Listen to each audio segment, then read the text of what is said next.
Assalamualaikum warahmatullahi wabarakatuh.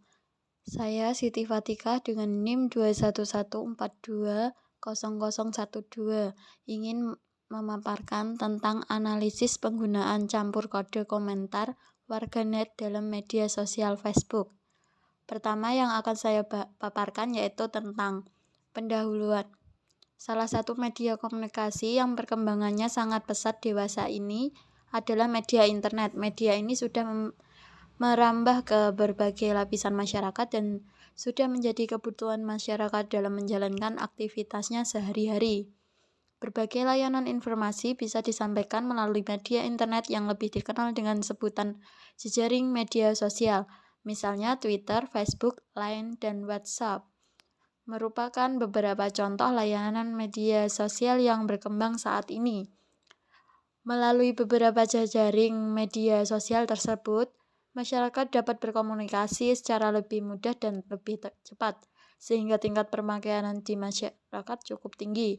Bahasa selalu berkembang dan perkembangannya menimbulkan dampak persentuhan dengan bahasa-bahasa lain. Persentuhan dengan bahasa lain dapat menambah khasanah bahasa itu sendiri. Namun, di sisi lain justru mengancam keberadaan bahasa tersebut. Ancaman tersebut dikhawatirkan menjadi alasan merosotnya penggunaan bahasa yang baik dan benar.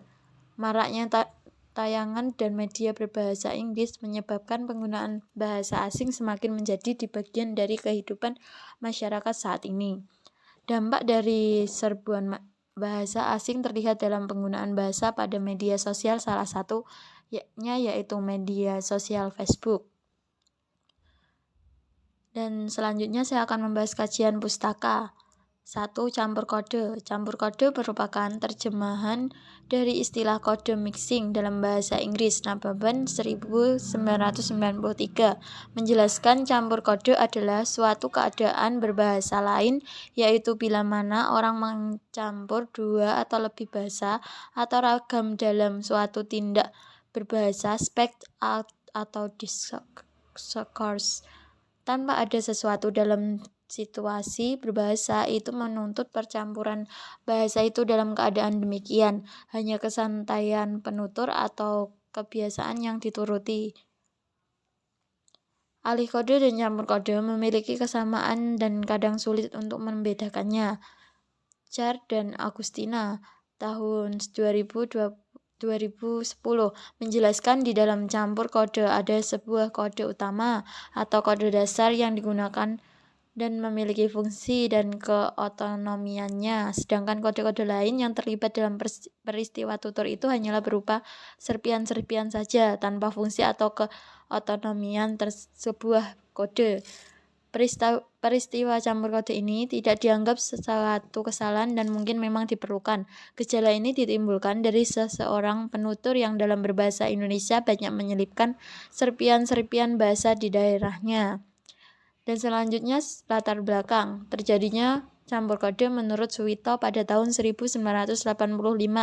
Latar belakang terjadinya campur kode dapat dikategorikan menjadi dua tipe, yaitu tipe pertama yang berlatar belakangan pada sikap penutur, dan kedua tipe yang berlatar belakang pada sikap meliputi untuk memperhalus ungkapan.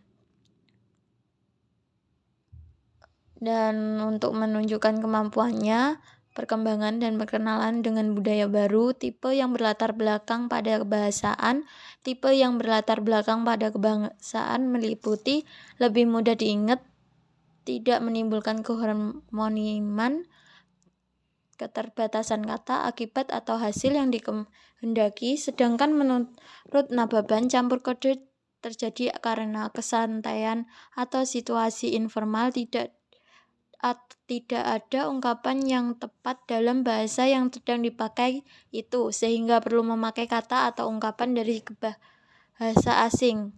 Pembicara ingin memamerkan keterpelajarannya atau kedudukannya. Yang terakhir, interferensi dan integrasi. Interferensi dan integrasi terjadi akibat adanya penggunaan dua bahasa atau lebih dalam masyarakat yang multilingual. Keduanya erat berkaitan dengan alih kode dan campur kode. Peristiwa alih kode dan campur kode terjadi karena penggunaan dua bahasa atau lebih namun tidak dianggap suatu kesalahan atau penyimpangan interferensi. Juga menggunakan unsur bahasa lain dalam suatu bahasa namun dianggap sebagai suatu kesalahan karena menyimpang dari kaidah atau aturan bahasa yang digunakan.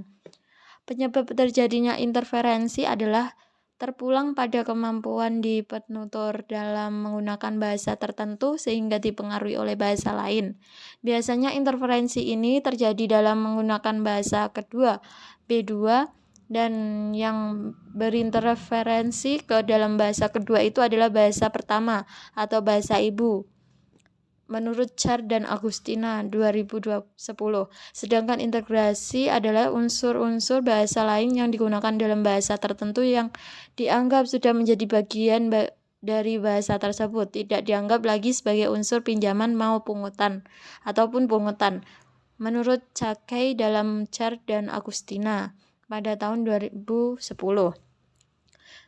Dan yang terakhir, metode penelitian. Metode yang digunakan dalam penelitian ini adalah metode deskriptif kualitatif. Menyatakan bahwa metode kualitatif sebagai prosedur penelitian yang menghasilkan data deskriptif berupa kata-kata tertulis atau lisan dari orang-orang dan perilaku yang diamati. Teknik pengumpulan data dalam penelitian ini menggunakan teknik menyimak dan mencatat, yaitu penulis menyimak komentar-komentar warganet yang terdapat di dalam Facebook, kemudian mencatat setiap komentar dan tulisan-tulisan tersebut serta mengklasifikasikan mana saja kata-kata yang terdapat penggunaan campur kode di dalamnya. Penulis menggunakan pendekatan ini karena data yang terkumpul berupa tataran bahasa pada komentar dan caption dalam data tangkap layar di Facebook. Data yang sudah terkumpul dianalisis, kemudian diklasifikasikan berdasarkan jenis campur kode. Data penelitian ini hanya dibatasi pada bentuk campur kode antara bahasa Indonesia dan bahasa Inggris, dan bahasa Indonesia dengan bahasa Sunda. Adapun jumlah data secara keseluruhan berjumlah 100 data dengan pembagian 50 berupa kata dan 50 berupa frasa. Dalam penelitian ini penulis hanya melampirkan data masing-masing 5 dan 5 frasa yang mewakili dari masing-masing bentuk campur kode yang diteliti. Objek pada penelitian ini tidak dibatasi oleh usia, asal daerah atau suku, status sosial dan jenis kelamin. Hasil dan pembahasan. Hasil penelitian ini menulis banyak penemuan campur kode yang meliputi bentuk campur kode dalam media sosial Facebook. Campur kode yang meliputi bentuk campur kode dalam media Facebook berwujud campur kode dalam media sosial Facebook serta menyebabkan campur kode bahasa dalam Facebook.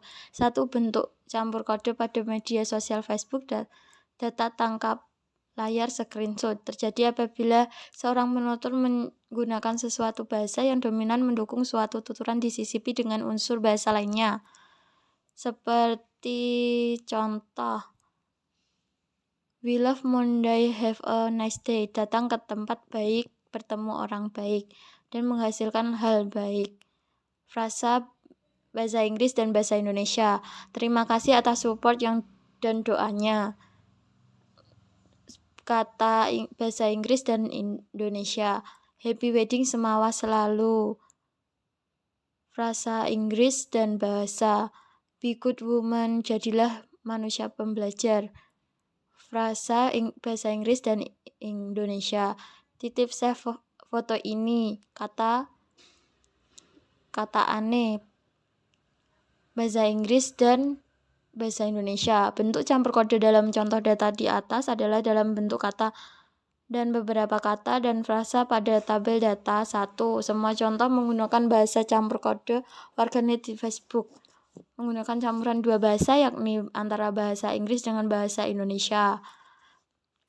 Dan diantaranya sebagai berikut: we love Monday, have a nice day, support, happy wedding, dan save. Simpulan dan saran berdasarkan uraian di atas dapat disimpulkan sebagai berikut. Penggunaan campur kode banyak ditemukan pada komentar warganet di Facebook dalam bentuk kata dan frasa. Campur kode yang digunakan oleh warganet berupa campuran bahasa Inggris dengan bahasa Indonesia dan campur kode berupa campuran bahasa Indonesia dengan bahasa Sunda.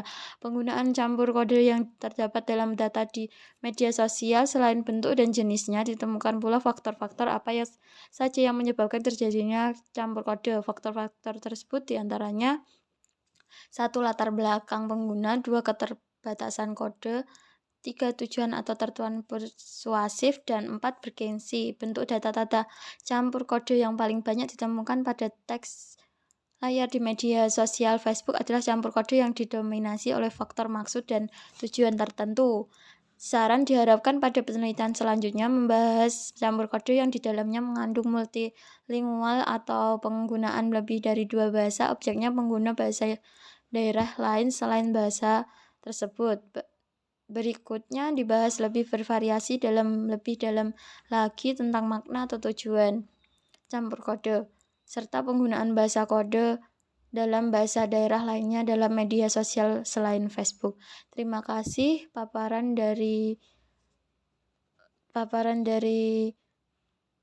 materi yang saya sampaikan. Terima kasih. Wassalamualaikum warahmatullahi wabarakatuh.